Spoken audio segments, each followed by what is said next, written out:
a nossa escola bíblica e antes disso então vamos orar, está bem? Ficar de pé, vamos agradecer a Deus, amém? Amém. Nosso Pai e nosso Deus, te damos graças, te agradecemos ao Pai por ter nos dado mais um dia, Senhor, que levantamos do nosso leito com saúde e com força e nos trouxeste em tua segurança até aqui neste lugar, onde estaremos, Senhor, cultuando e exaltando o nome do Senhor. Pai Santo, nós entregamos esta direção, entregamos esse estudo, que é o meio de nós conhecer-te mais, Senhor, é o meio de nós ouvirmos também a tua voz. Por isso, Santo Deus, prepara os nossos corações para que sejam receptivos, Senhor, a tua palavra e que ela possa, na verdade, produzir o efeito da edificação às nossas vidas. E também aproveitamos e entregar o culto que se vem a seguir também nas tuas mãos. Senhor, abençoa aqueles que estão a caminho para este lugar. Pai Santo, muito obrigado pelo teu amor, pela tua infinita misericórdia. No nome de Jesus. Amém. Amém. Meus irmãos, podem sentar. Portanto, estamos a dar a sequência, não é, do estudo já que tem sido lecionado pelo nosso jovem Patrick, que neste mês também está a gozar as suas férias, e então nós estamos portanto, a suprir a sua ausência. A lição que nós vamos dar hoje é a lição de número 9,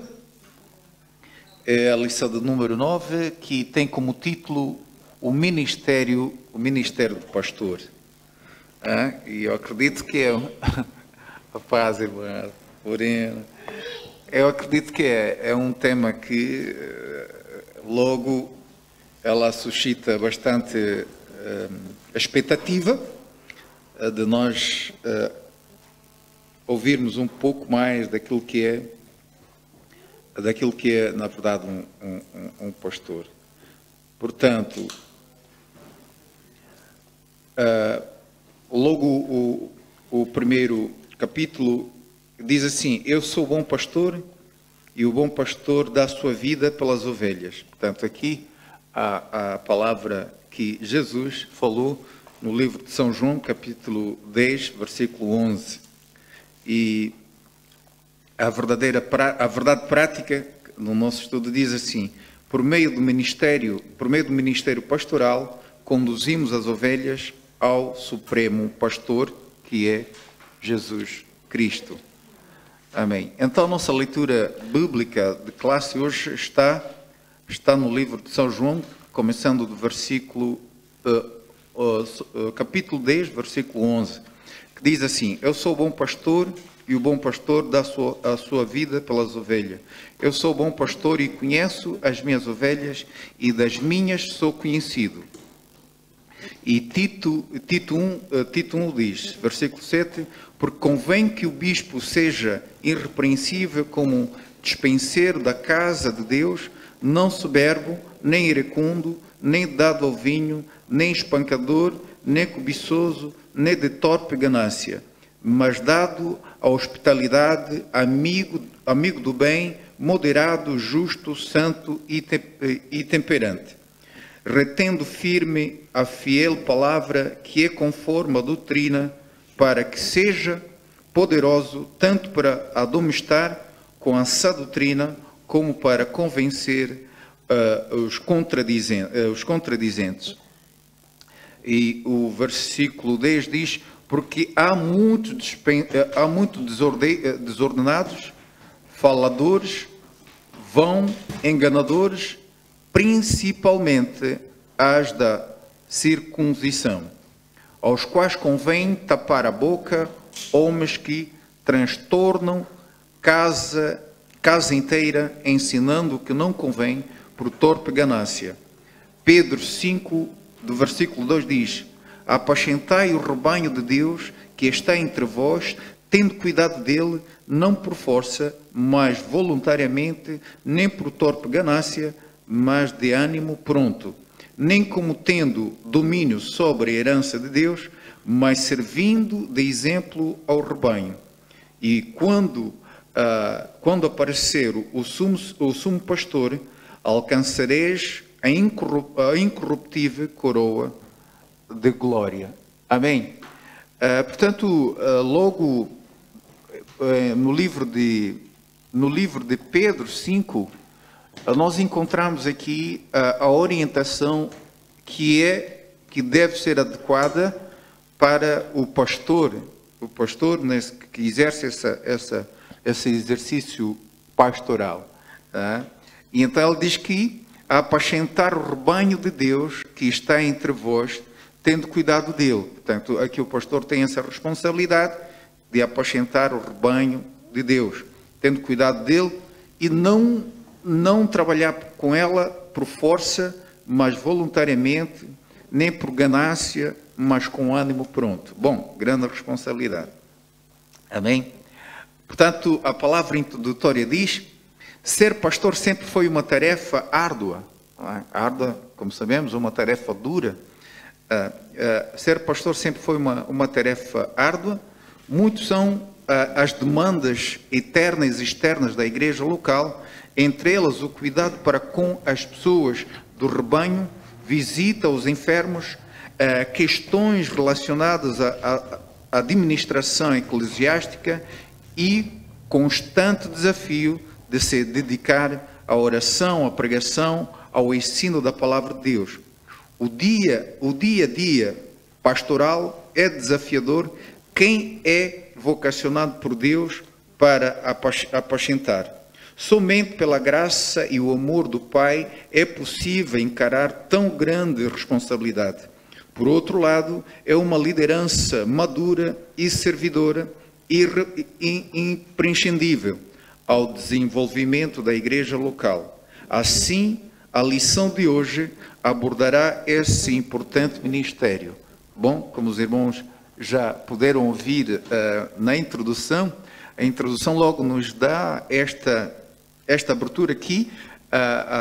Portanto, o trabalho pastoral não é fácil, não é? É um trabalho árduo, significa um trabalho duro, porque ela implica essas situações de cuidar das ovelhas, de visitar os enfermos, de administração eclesiástica. A administração eclesiástica é, na verdade, a administração da igreja, não é? Em todas as áreas dos ministérios, em todas. Então, é um trabalho que não é fácil, mas deve ser exercido. O ponto número 1, Jesus o sumo sacerdote, o sumo pastor. Portanto, existem pastores a liderar, a trabalhar dentro das igrejas, mas nós temos o sumo pastor, que é Jesus Cristo. Jesus é o pastor supremo. A expressão grande pastor das ovelhas, que aparece em Hebreus 13:20, refere-se diretamente sublimidade do Senhor Jesus como pastor no Novo Testamento, marcado pela humildade, despojamento da sua glória. Ele foi chamado grande em seu nascimento. Amém? Alguém pode abrir, por favor, rapidamente, Lucas 1:32. Enquanto os irmãos abrem, eu vou continuando lendo. O adjetivo grande enfatiza quando o Nazareno é incomparável mediador da nova aliança de Deus com homens. Jesus Cristo é o supremo pastor em todos os aspectos. Ele venceu a morte, libertou o homem da prisão do pecado. Ele é Deus. Portanto, nós aqui encontramos toda a doutrina que descarta a possibilidade de que Jesus Cristo não é Deus. Essa doutrina é anátema. Portanto, Jesus Cristo é Deus. Amém? Alguém já encontrou este capítulo? Lucas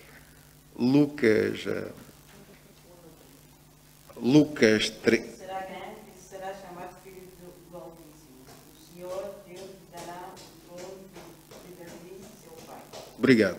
Portanto, aqui a palavra diz que ele será grande. Quem é esse que será grande? É o Senhor Jesus Cristo.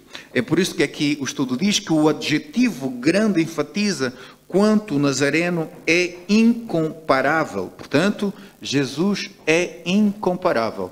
Não se compara Jesus com nada, com ninguém. Ele é grande. Amém? Louvado seja Deus. Bem-vinda, irmã Fábia. O pastor conhece as suas ovelhas, não é? É o ponto 2 daqui do nosso estudo. O pastor conhece as suas ovelhas.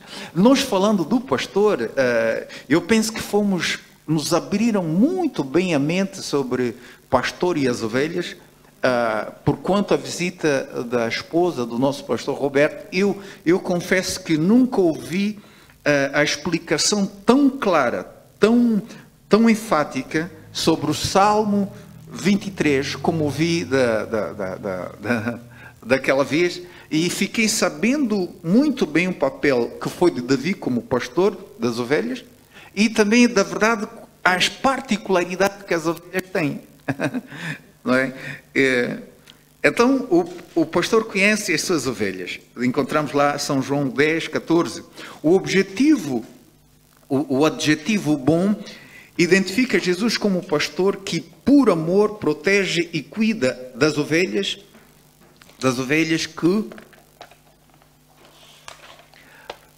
que lhe pertencem. Por isso, ele é o bom pastor.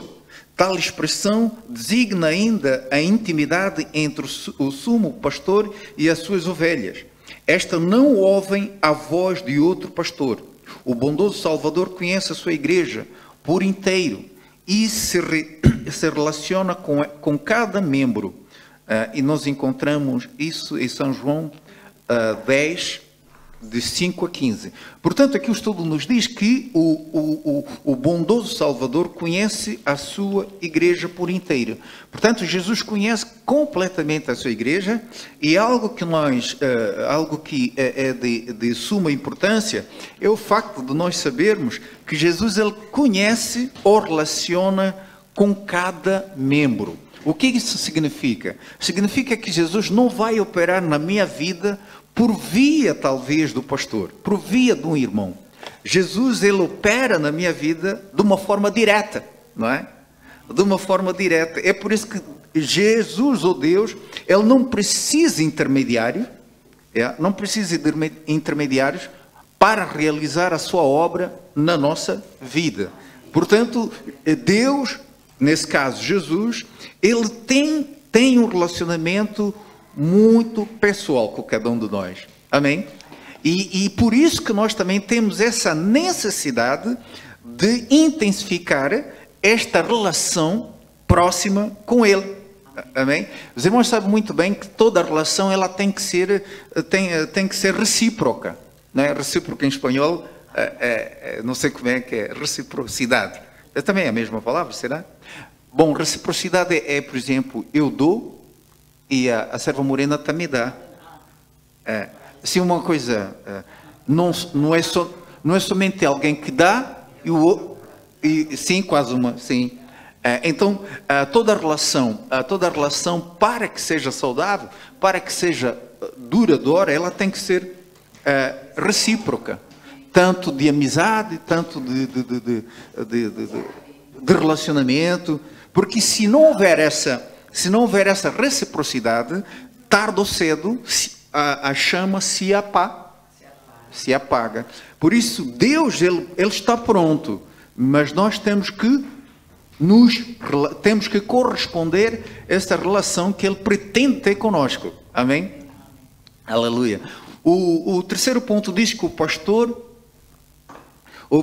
dá vida pelas suas ovelhas. Glória a Deus, só Jesus que faz isso. O pastor dá vida pelas suas ovelhas. Por isso que ele é o sumo pastor. Amém? Porque sou ele que dá vida para as suas ovelhas. Amém? Sou ele que deu a sua vida para a igreja. Amém? É uma das principais fontes de economia. Uma das principais fontes de economia israelita era o trabalho pastoril. Os pastores cuidavam das ovelhas para delas obterem lucro diário. Este é um contexto de que se valeu o Senhor Jesus para referir-se ao ensinamento contido na expressão o bom pastor dá a sua vida pelas ovelhas, como está lá em João 10, 11. Aqui, diferente dos pastores que garante o seu sustento no campo através do uso das ovelhas, o Mestre Jesus mostra a disposição em dar a própria vida pelo seu rebanho. Continua no João 10, 15. Os verdadeiros pastores da igreja devem imitar o sumo pastor Jesus. Bom, aqui o convite é muito desafiante. E nós, porém, hoje em dia, encontramos certas situações que os títulos de pastor, por vezes, não se afirmam concretamente como o sumo pastor, que é Jesus, mas em alguns casos, infelizmente, o título de pastor tem servido do aproveitamento material, do enriquecimento material, não é? Claro, a Bíblia diz que todo servo é digno do seu salário, não é? Mas se nós vamos no contexto da essência do pastor, do sumo pastor, ele servia menos de ser servido. E aqui o convite diz que os pastores, que na verdade os pastores da igreja devem imitar, isso aqui, os pastores da igreja devem imitar o sumo pastor, que é Jesus. Bom, aqui nós não somos contra essa prosperidade. Se nós devemos imitar hoje, a título de pastor, numa grande ostentação, inclusive na obtenção de aviões privados, né? Não estamos contra isso, se é que tudo isso foi adquirido por caminhos adequados, só que depois vamos encontrar uma certa desvirtualidade com relação a quem nós devemos evitar, não é? Porque ele não dispunha dessas coisas todas. Mas pronto, isso é outras questões, não é? Outras questões. Nele não há jamais exploração. Olha só, já que vem.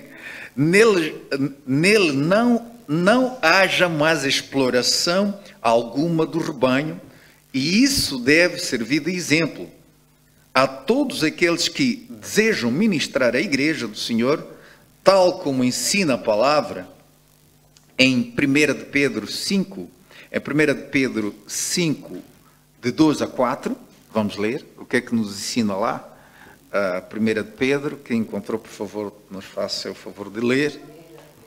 1 de Pedro 5,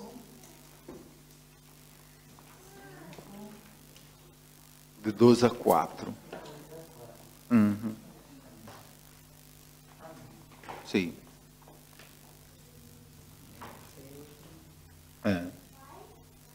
Apacentai o rebanho de Deus que está entre vós, tendo cuidado dele, não por força, mas voluntariamente, nem por torpe ganância, mas de ânimo pronto, nem como tendo domínio sobre a herança de Deus, mas servindo de exemplo ao rebanho. E até o 4, né? É isso. E quando aparecer o sumo pastor, alcançareis a incorruptível coroa de glória. Amém. Obrigado, irmão Fábio. Então, logo, as práticas que hoje em dia são visíveis, em alguns movimentos supostamente chamados cristãos, de extorquir os seguidores ou os crentes, é logo contra esse princípio bíblico que acabamos de ouvir agora. Porque, na verdade, o pastor não está na iminência de explorar os seus fiéis para o benefício próprio, porém ele está a servir de ânimo voluntário com a esperança dele alcançar esta coroa que é incorruptível, não é? Aquela que será dado no dia da vinda do Senhor. Amém? O ponto número 2 diz que as características do verdadeiro pastor. Bom, precisamos saber isso, hein? As características do verdadeiro pastor. Um caráter íntegro. O que é que isso? Íntegro é um caráter, portanto, bom. Sem falha, íntegro. Entre outras coisas, o exercício pastoral envolve aptidão para ensinar, aconselhar, comunicar-se de forma clara com a igreja local. Porém, essas características não são válidas se o caráter do pastor não for íntegro. Já viu? Uma das piores queixas que se pode ouvir acerca de um ministro é que a sua palavra pastoral não se coaduna com a sua vida. Aí a responsabilidade. Como pode o líder falar sobre a honestidade e ser desonesto? Não corresponde, não é? De simplicidade e mostrar-se de simplicidade e mostrar-se esbanjador, de humildade e comportar-se soberbo. Não corresponde. A melhor palavra pastoral é a vida do pastor em sintonia com a mensagem do Evangelho que ele proclama. Pronto, isso está lá em Mateus 7, 24 até o 27, Mateus 23, de 2 a 36. Os irmãos, como o tempo avança, nós podem talvez lá em casa ler. Segundo, o exemplo para os fiéis e os infiéis. No texto bíblico de 1 Timóteo 3, de 12 a 3, afirma que o bispo não deve ser dado ao vinho, espancador, cobiçoso, de torpe ganância, contencioso ou avarento. A recomendação é que o obreiro seja moderado. Então, quando encontramos líderes que se apresentam como cobiçoso, ou contencioso, ou avarento, e alguma coisa não está a bater bem. A avareza ela se apresenta de várias formas, né? E por vezes somos avarentos, não nos apresentamos que somos superiores aos outros, somos intocáveis, e tudo isso não corresponde com aquilo que é, na verdade, o perfil de um pastor. O verdadeiro perfil de um pastor é na linha de humildade.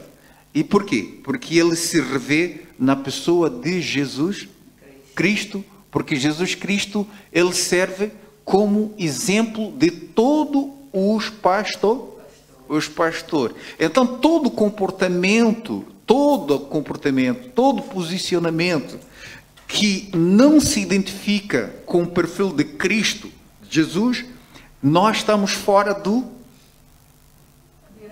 da direção.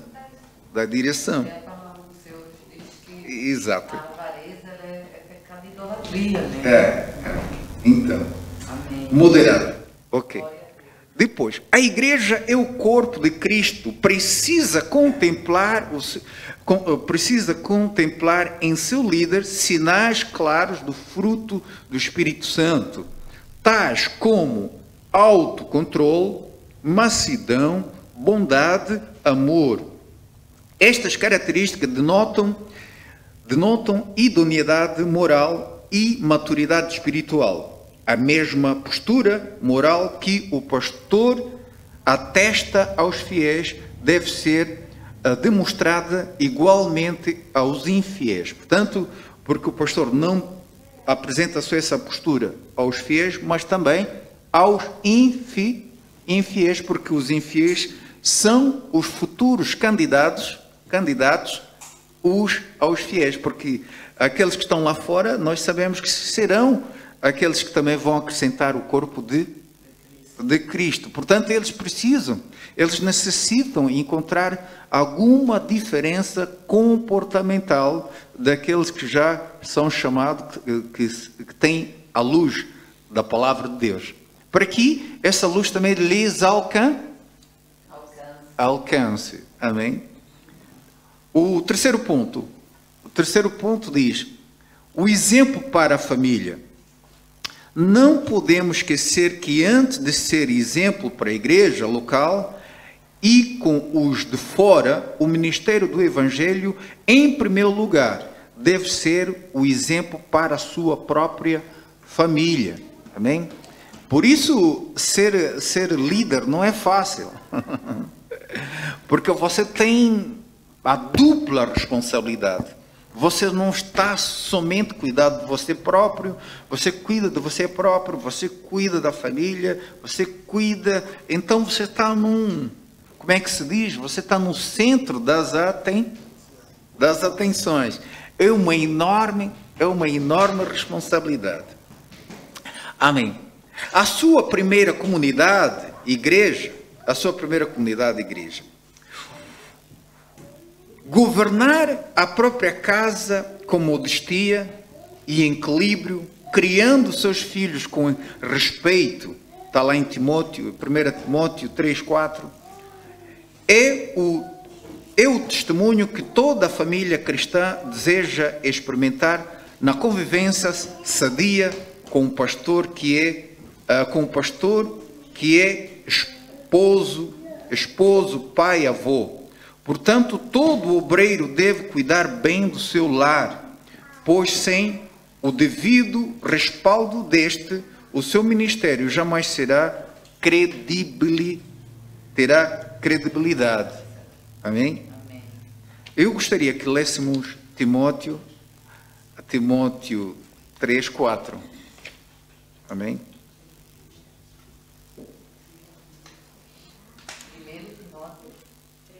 3:4. 3:4.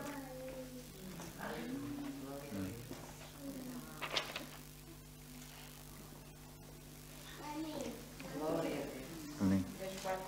Ah, sim. Porque governa bem a sua própria casa, tendo seus filhos em submissão, com toda a modéstia. São 4, sim. Que governa a sua própria casa com toda a modéstia. Por isso,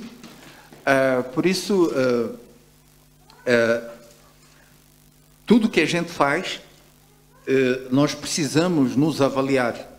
Até que ponto que nós temos a moral de poder exercer alguma... Exatamente. Até que ponto que nós temos certa moral, talvez, de intervir nesta situação ou naquela. Porque a nossa moral, ela cobra, não é? ela nos cobra para que nós sejamos, a nossa moral será o meio que nos outorga em poder atuar em determinadas situações, em determinadas áreas, porque se nós não temos essa questão moral, logo aquilo que nós talvez tentamos expor, ela sofre logo dano.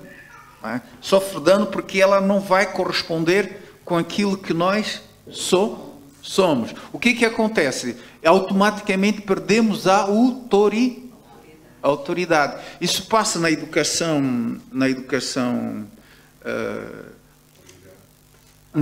familiar. Portanto, se nós somos apanhados, por exemplo, com algum comportamento, logo podemos até pensar em fazer, mas logo a nossa consciência ela nos cobra. Não é? E eu, por exemplo, se talvez tenha um comportamento que o meu filho, eu preciso de lhe fazer um confrontamento, mas eu de antemão sei que se ele pegar neste meu ponto, aí não vou passar. E logo nós encontramos um choque moral. não é? Vou falar ou não vou falar, porque a nossa moral começa a nos cobrar. Não tem moral para falar. Exatamente. Então, é por isso que nós, a liderança, ela cobra-nos muito. Ela cobra-nos muito, por isso que se diz que é uma tarefa árdua. Não é uma tarefa árdua em termos físicos, não é? Mas é uma tarefa árdua devido a essa sobrecarga de nos cobrar essa moralidade, não é? Essa moralidade. Já falei. Agora vamos no ponto 3. Bom, eu penso que... Não sei se os irmãos sejam à vontade se houver alguma necessidade. Eu sei que um tema muito particular, né? É um tema que está, digamos assim, é um tema que fala mais nesse caso para mim, mas os irmãos podem também fazer algumas perguntas, porque os irmãos têm sido observador desses títulos de pastor em outros lugares, que vocês certamente se perguntam, mas como? E aqui estamos a ver qual é a verdadeira linha de um pastor num conceito bíblico, não é? E aquilo que os irmãos tenham verificado, tenham observado, de bom e de coisa, também podem fazer o vosso questionamento, não é? Sem problema. O ministério pastoral. A missão do pastor. O termo pastor, no Novo Testamento, tem o significado de apacentador de ovelhas. De acordo com esta definição, podemos afirmar que a principal missão de um ministro é cuidar das pessoas que receberam Cristo como Salvador, dando-lhes o alimento espiritual através do ensino da palavra de Deus. Como encontramos no livro do profeta Isaías, capítulo 40, 11, o verdadeiro pastor cuida das ovelhas com zeloso amor e compaixão, entregando-se totalmente às suas demandas. Amém? O verdadeiro pastor cuida das suas ovelhas com um zeloso amor, compaixão, entregando-se totalmente às suas demandas. Serva Morena, né? Ali está o peso, não é? O peso ali está, não é? Porque quando nós também sentimos, nós como líderes sentimos até que ponto estamos a ser suficiente naquilo que é tanto o perfil, até que ponto estamos a ser compassivos, até que ponto estamos a trabalhar com muito zelo, né? Isso tudo começa a nos confrontar. E esse confronto é que começa a nos passar a sobrecarga. É a sobrecarga, porque você começa a sentir, não estou a ser tão suficiente nesta área, não estou a ser tão suficiente naquela área. E aquilo começa também a fornecer um posicionamento árduo. Amém? 40, quem lê, por favor? 40, 11. Isaías 40, 11.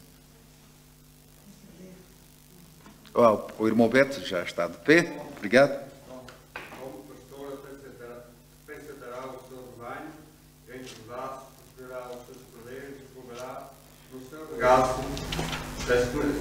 Das que alimentam ele as guiará mansamente. É isso. Portanto, como já ouvimos lá em 1 de Pedro, que o pastor não lidera com imposição, não é assim que a irmã Fábia leu, nem por força, mas voluntariamente, com amor, com respeito. Então, toda a posição que se apresenta pastor como um comandante, um chefe, ela sai do contexto bíblico. Ele, na verdade, o pastor está nesta posição de indicar o caminho para as ovelhas, nesse caso, no ensinamento, num cuidado, no zelo, amém? E que as ovelhas, elas sabem que o seu pastor está a indicar o caminho certo para que eles sejam alimentados. Porque logo quando vimos o nome de pastor e ovelhas, está o cuidado e também está o fazer alimentar as próprias ovelhas. Nesse caso, falando no sentido bíblico, então as ovelhas, o pastor tem que levar em bons pastos, bons pastos de quê? Espiritualmente bons pastos, isso é levar as ovelhas em uma sã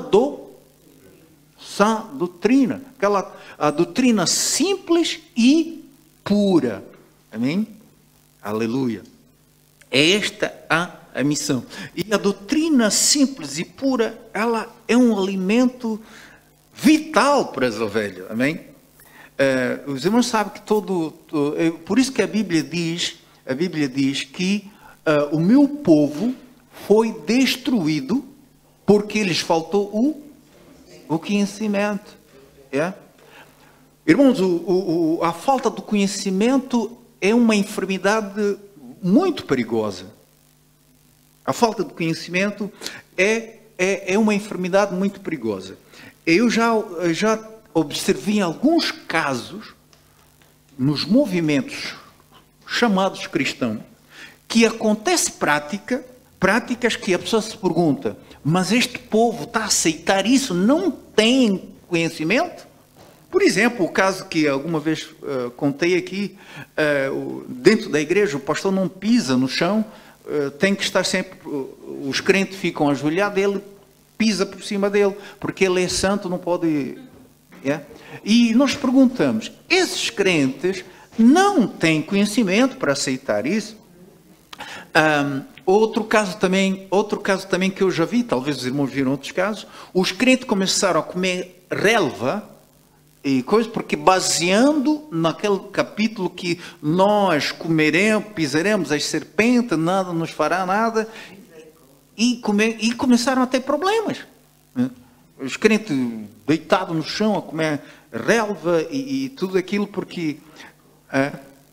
E depois aquilo nós não precisamos disso, não é? Tá bem? Por quê? Falta do conhecimento, as pessoas são induzidos em práticas que não estão corretas. Por exemplo, os irmãos que têm o ensinamento da palavra de Deus, se eu for possuído com um espírito enganoso, não é verdade, em nome de Jesus está repreendido, eu tentar implementar aquilo, logo os irmãos se levantam. Pastor, com muito respeito, mas isso aqui, alguma coisa não é verdade. Porque os irmãos estão claro, porque os irmãos conhecem o alimento, então não se deixam levar para qualquer tipo de vento. Amém? É verdade.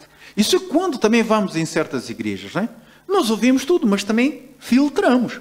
Ok, até ali está bom, mas até aí vou respeitar o lugar que estou, mas isso aqui não estou de...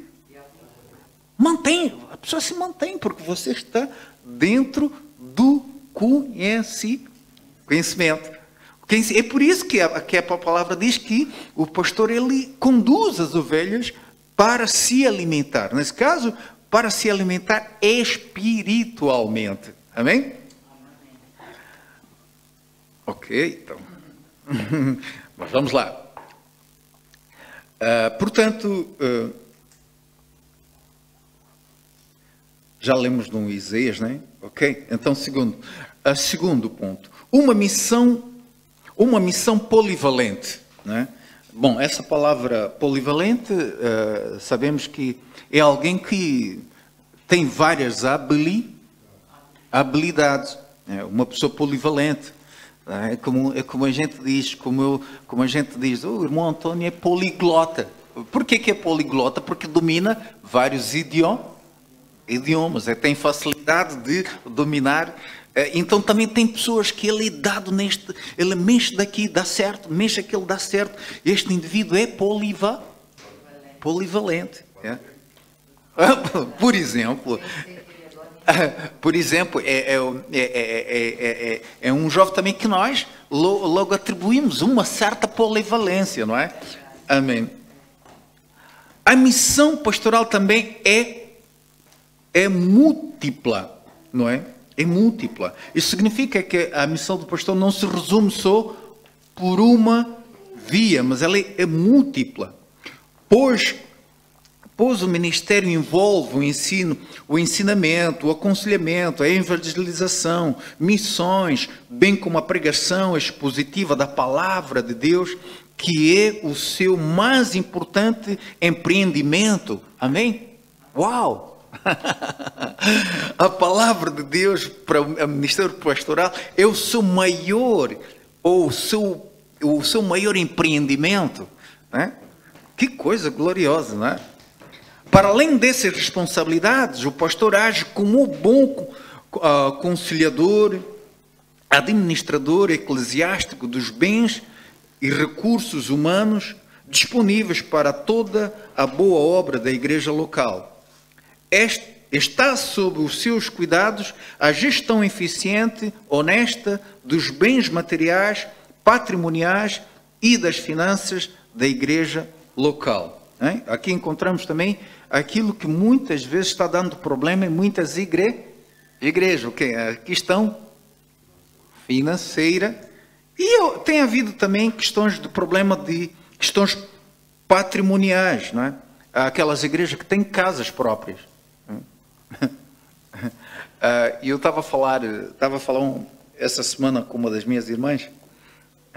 Ela diz assim, mano, aqui na Namíbia, os pastores aqui, mesmo que ele, não sei se eles sentem mesmo essa missão ou gostam muito desse título, diz que pode haver, eles ficam velhos, mas não querem entregar, pastor jovem passa.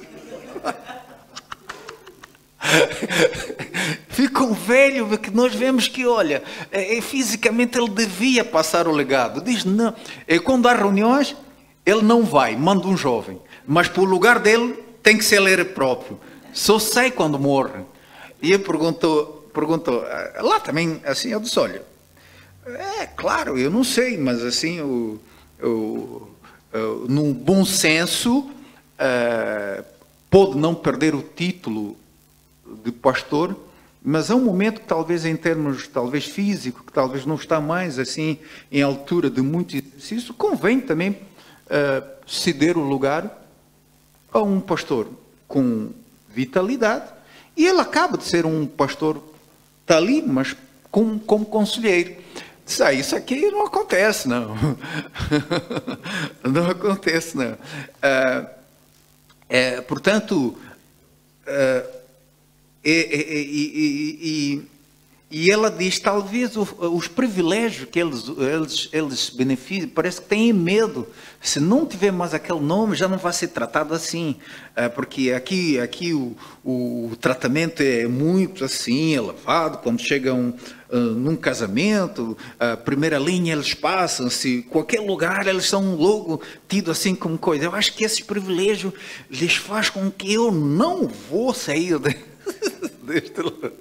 deste lugar. Eu disse, claro, a consideração aos líderes é bom, mas isso nós temos que ter cuidadoso.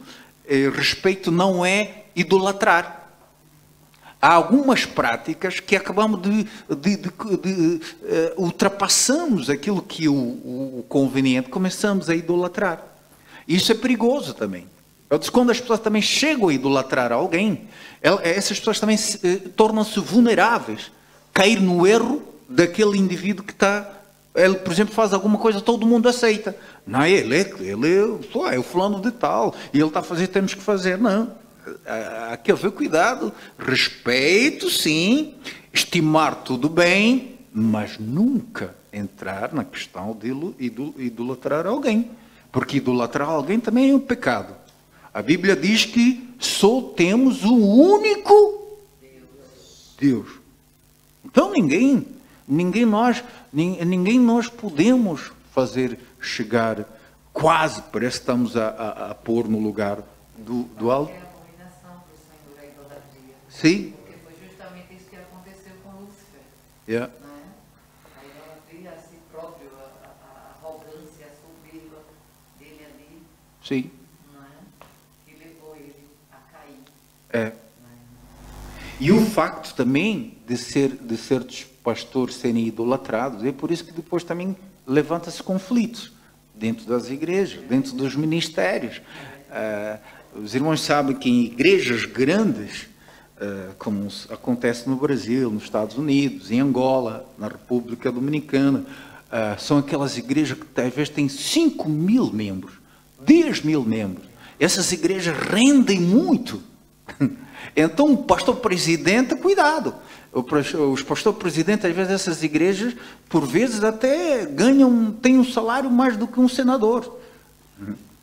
Yeah. E há lutas horríveis, que às vezes até chegam nas barras de tribunais de lugar de presidência. Alguns pastores presidentes já procuram monarquizar o lugar. Significa, eu sou presidente quando sair o meu filho que é presidente, porque eles sabem que aquele movimento, aquela máquina produtora da igreja, elas têm que estar sempre na mão da família.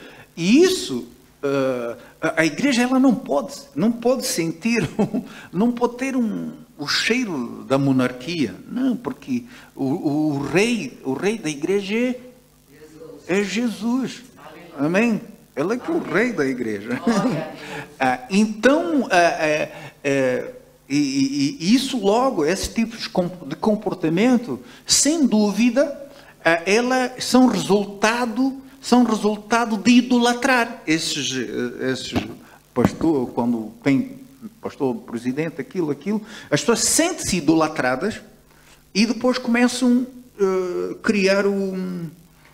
criar o sentimento de serem insubstituíveis. Não é verdade? Amém. Irmão. Exatamente. Exatamente. A missão polivalente, portanto, já falamos, o terceiro ponto diz, o cuidado contra os falsos pastores. Precisamos de saber isso. O cuidado dos falsos pastores.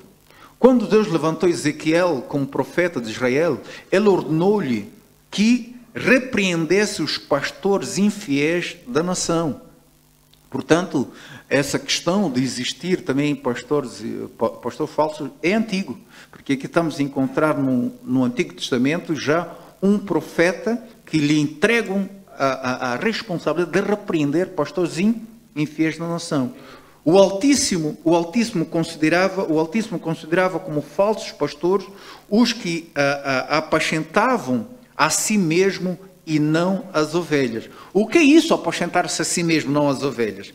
É, portanto, estar no lugar de querer benefícios próprios e não interessar-se com a vida das ovelhas. É verdade. Não demonstrava o amor pelas ovelhas, fazendo com que elas se dispersassem. Portanto, temos lá no livro de Ezequiel, que os irmãos depois ou em casa podem ler, o próprio Deus é contra os falsos pastores. Está lá em Ezequiel 34, de 8 a... Eu gostaria que lêssemos esse capítulo. Ezequiel 34, de 8 a 10.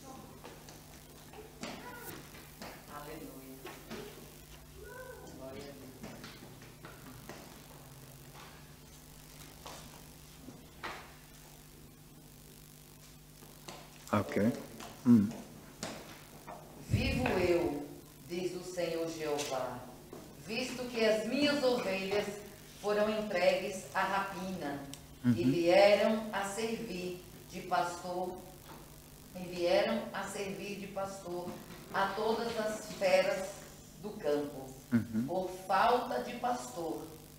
E os meus pastores não procuram as minhas ovelhas, pois se apacentam a si mesmos e não apacentam as minhas ovelhas. Portanto, ó pastores, ouve a palavra do Senhor.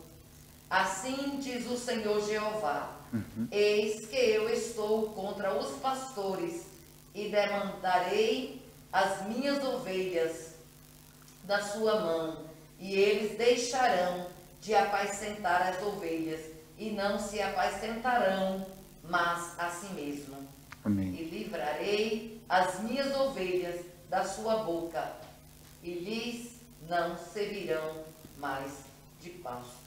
Amém. Até o 10 até o 11, né? Até o 10, sim. Até o 10. Sim. Então nós ouvimos, queridos, que sempre existiu e continua a existir. Portanto, logo, conforme a palavra que nós ouvimos, nós já podemos identificar de quando estamos de frente a um comportamento que logo evidencia o falso profeta devido ao seu posicionamento. A Bíblia diz que eles serviam a si mesmo e não serviam às ovelhas. Portanto, sempre que nós encontramos esse tipo de comportamento, que talvez supostamente com esse título está mais preocupado em servir-se, e logo nós sabemos que estamos diante de alguém que não é verdadeiro. Amém? O próprio Deus é contra os falsos pastores, como nós ouvimos, a palavra que a nossa irmã leu, que Deus diz que não, esses pastores já não os quero mais, porque não estão a servir as minhas ovelhas. Amém? Ele inspirou o apóstolo Paulo a escrever para Tito, quando a sua instrução pastoral ao jovem obreiro, que estivesse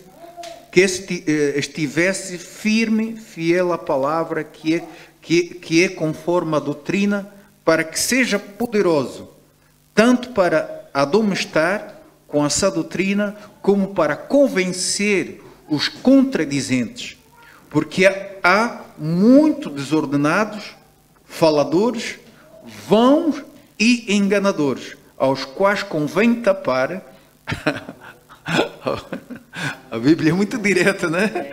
Aos quais convém tapar a boca. Yeah. E se a gente, amém, se a gente fala isso, alguém vai dizer, pois, o irmão foi muito duro, mas a Bíblia diz que são muito faladores e para isso convém tapar a boca. Então, aí Deus é severo quando nós só estamos a ser faladores. Então, o melhor era estar com a boca fechada. Amém? Amém. Bom, vamos à conclusão, já são 11h11. Conclusão. O dom ministerial de pastor é concedido àqueles a quem Deus chama para servir em seu precioso rebanho, a Igreja de Jesus. Esta acha-se espalhada nas igrejas locais que reúnem crentes oriundos de todos os lugares do mundo. Eles estão sob os cuidados de líderes para serem alimentados com a palavra de Deus. O objetivo do ministério pastoral é fazer com que o rebanho do Senhor cresça na graça, no conhecimento do Evangelho de nosso Senhor Salvador. Como está segundo de Pedro 3,18. Portanto, o pastor precisa da graça divina para não fracassar em seu ministério. Oremos pelos pastores, compreendamos as suas lutas e os apoiemos com amor e carinho. Bom, aí eu estou beneficiado. Amém? Amém? Portanto, diz assim, portanto, os pastores precisam da graça. Bom, aí precisa da graça divina para não fracassar em seu ministério. O que é que a Bíblia nos pede, o estudo nos pede aqui? Em vez de nós provavelmente criticarmos, sejam bem-vindos, queridos. Aqui o sino fecha muito bem. Em vez de nós talvez criticarmos os pastores, o estudo está a nos dizer que nós devemos orar por eles. E também devemos os compreender. compreender as suas lutas. Oh, isso é lindo. E apoiar com amor e carinho. Amém? E louvamos a Deus por esta lição que nos abriu um pouco mais sobre o ministério pastoral. Isso significa que nós estamos atentos e observar, na verdade, os pastores que se colocam diante de nós. Amém? Termos o pastor não é aceitar tudo que ele nos impõe. O pastor, nós o respeitamos, mas também temos que avaliar, na verdade, aquilo que ele nos apresenta, se tem respaldo bíblico. Isso é muito importante. Não basta dizer que o pastor falou. Não basta dizer que o pastor está a dizer. Não basta dizer que o pastor mandou. Tudo que ele diz ou manda, temos que avaliar se tem apoio bíblico. Se não tiver apoio bíblico, seja o abençoado que for, não vamos concordar. Porque o pastor também está apto a falhar. Exatamente. E precisamos conhecer também a palavra, como já foi dita hoje, né? Amém. E a gente falha, a gente erra. O povo de Deus foi destruído por não conhecer as Escrituras. As Escrituras. Não conhecer a palavra. Isso. Né? E se a gente está recebendo, a gente tem que ver e constatar se realmente é aquilo que Deus fala para É aquilo que Deus fala. Né? É por isso que é conveniente nós termos um respeito pelos nossos pastores. É aquilo que eu já falei há alguns minutos atrás, mas nunca nós termos essas figuras como por um caminho de idolatrar. Porque podemos ser induzidos ao erro, porque é como diz a palavra de Deus, os pastores são falíveis. São falíveis. Se nós estamos muito focados a ele, e enquanto houver uma falha, então eu digo já, se ele fez, então quem sou eu? Se ele, aquele homem, que coisa que fez, não. Nós temos que saber o quê? Se ele fez, ele nunca tinha deixado de ser homem também, não é? Mas você deve continuar confiando no teu sumo que é Jesus Cristo. Amém? Quantos já ficaram pelo caminho, que talvez fizeram? E a própria Bíblia diz, naquele dia muitos virão, não fui eu que curei, não fui eu que fiz milagres, aquilo. A Bíblia diz que ele dirá que nunca te conheci. Porque talvez fazia, mas não estavas em conformidade com a palavra. Amém? Por isso a igreja do Senhor, ela deve ser convidada diariamente a conhecer o sumo pastor. E os pastores como nós, o que nós precisamos é, como o estudo falou, respeito, carinho, consideração. Amém? Amém. Deus abençoe.